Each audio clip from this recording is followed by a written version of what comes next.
It was mid-year of 1943, I think probably May, somewhere in May. And I don't know, I thought that I could do something to relieve the boys who were tied down to the desk jobs. I'm sure that they would want to go to combat. Well, anyway, that was my reason.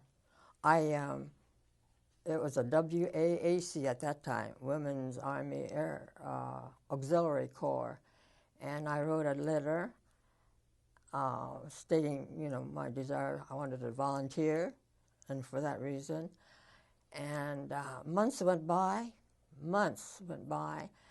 and in the fall, I happened to see an item in our editorial in our local newspaper that said that the Women's Army WAAC officially became a part of the Men's Army, so it was known as the Women's Army Corps, and that was on September, I can't remember the date now, and that's the first I realized, and then there's a statement that said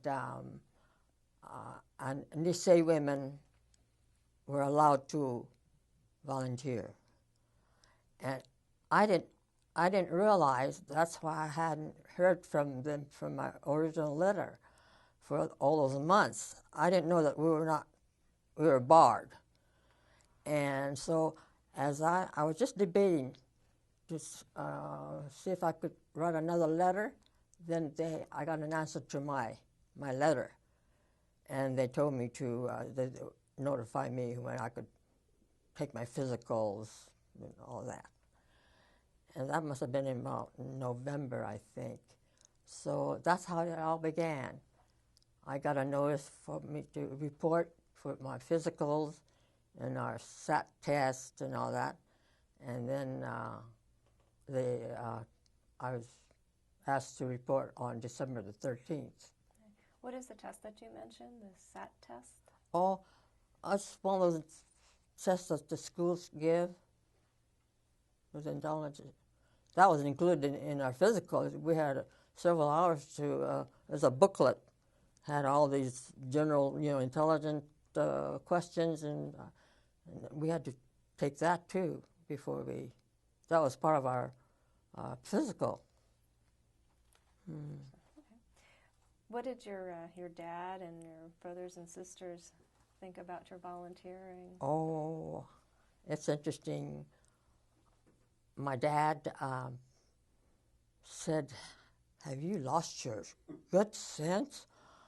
I had a good job. I was a bookkeeper and, regular, like a stenographer. I type, but I didn't get shorthand, and a tire recapping business in Greeley. And he said, "Here you have a good job, and that's what you want to do." And he was horrified. Then I told him why, and then he said, "Well, you do your best." So that's how we went.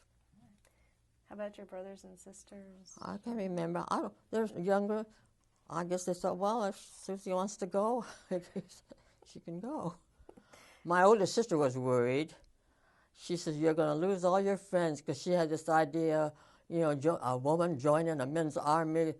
Good heavens. She probably thought I had lost my good senses too,